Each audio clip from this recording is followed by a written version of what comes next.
So for doing the clutch fluid replacement, just follow the clutch line from here. It comes down, comes all the way here, it goes into this, goes here, and there it is. There's the clutch fluid bleed nipple, and that nut is 8 mm nut. So we'll be pushing the fluid through this hole back into the reservoir. You need one cable tie, you need a 5 mm inner diameter hose like this, and you need a syringe.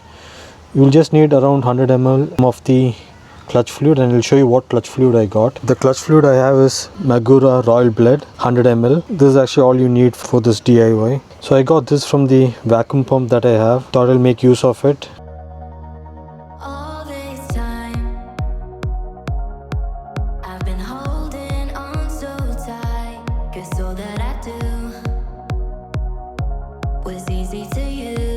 So it's around 100 ml because we don't want any air to enter this line, so you need to make sure that you pump the fluid up to this level.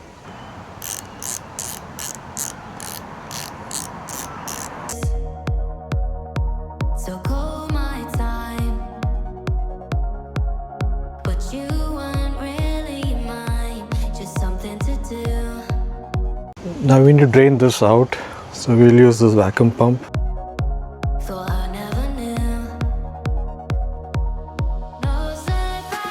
Make sure it doesn't go too low.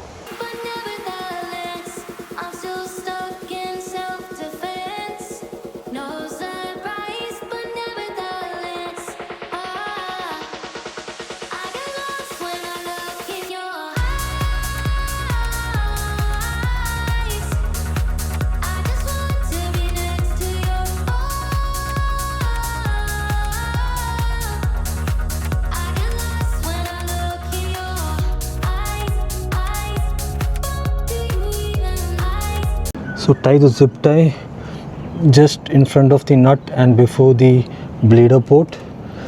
Make sure it's tight. There will definitely be some mineral oil leaking down, but don't worry about that. Now we need to loosen that nut. It's an 8 mm nut. So once you loosen that nut, you can start pumping the clutch fluid.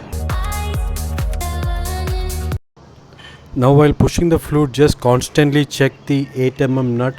Sometimes it just tightens itself automatically, so you need to keep loosening it and then pumping the fluid in the syringe. Also, don't use excessive force on the syringe, else this would happen.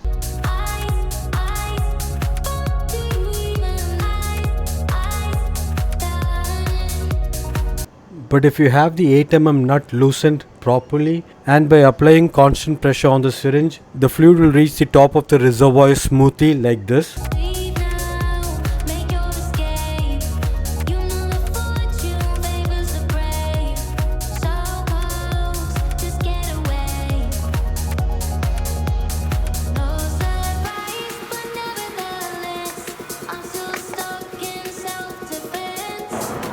Now if it's full here, we need to drain this clutch fluid. Yeah, see, it's full, so we need to drain it.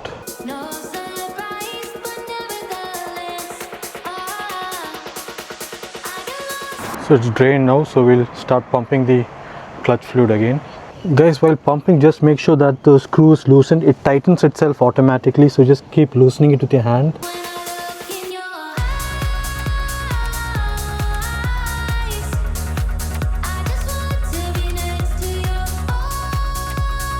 So the clutch fluid level is actually okay.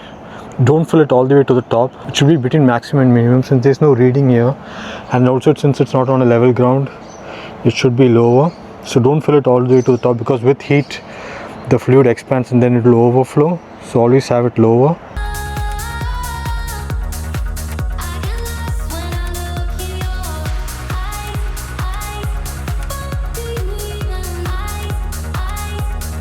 And the final step is to cut the table tie and tighten the 8 mm nut. So this is how you reverse bleed the clutch fluid on a 2007 BMW R1200RT.